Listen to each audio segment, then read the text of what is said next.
Road ప్రమాదాలు జరిగి చాలా మంది ప్రాణాలు కోల్పోయారు. డివైడర్‌ని ఢీకొట్టో, 100 కిలోమీటర్ల వేగంతో ఎదురుగా వచ్చే వాహనాన్ని ఢీకొట్టో చనిపోయారు అనే న్యూస్ మనం రెగ్యులర్‌గా వింటాం. బట్ ఇప్పుడు చెప్పబోయే న్యూస్ అంతకు మించి అనేలా ఉంది. మీరు కూడా భయపడతారు. ఎందుకంటే ఈ ఇన్సిడెంట్ చూసిన ప్రతి ఒక్కరూ జాగ్రత్త పడక తప్పదు. ముంబైలో ఘోర రోడ్డు ప్రమాదం జరిగింది. భద్రాపూర్ సమీపంలోని ముంబై వడోదర హైవేపై అతివేగంతో దూసుకొచ్చినటువంటి ఒక స్పోర్ట్స్ BMW కారు అదుపు తప్పి డివైడర్‌ను బలంగా ఢీకొట్టి పల్టీలు కొట్టింది. అయితే ఈ ప్రమాదంలో మొత్తం ఇద్దరు వ్యక్తులు స్పాట్‌లోనే చనిపోయారు. మరొకరికి తీవ్రంగా గాయాలయ్యాయి. ఆదివారం వేకువజామున మధ్యాహ్నం 3 గంటలకు ఈ ప్రమాదం జరిగిందట.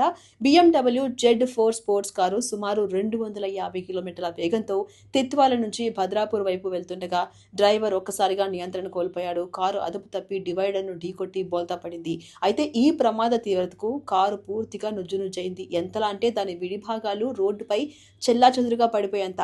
కారులోని ఇద్దరు వ్యక్తులు స్పాట్‌లోనే చనిపోయారు. మరొకరికి తీవ్రంగా గాయాలయ్యాయి. అయితే ఈ ఘటనపై కేసు నమోదు చేసుకున్న పోలీసులు ప్రస్తుతం దర్యాప్తు చేస్తున్నారు. ఎంత దర్యాప్తు చేసినా పోయిన ప్రాణాలైతే తిరిగి రావు. తీవ్రంగా గాయపడ్డ వారు కూడా ఉంటారా, పోతారా అన్న క్లారిటీ అయితే లేదు. సో, ఒక్క చిన్న డ్రైవింగ్ ఇష్యూ ఇంతమంది ప్రాణాలను బలి తీసుకుంది. ప్రతి సంవత్సరం ఇలాంటి ఇన్సిడెంట్స్ పెరిగిపోతున్నాయి. సో, వెహికల్ ఉన్న ప్రతి ఒక్కరు మీరు బయటికెళ్లారు అంటే మీకోసం వెయిట్ చేసే పర్సన్స్ ఇంట్లో కొంతమంది ఉన్నారని ఆలోచించండి.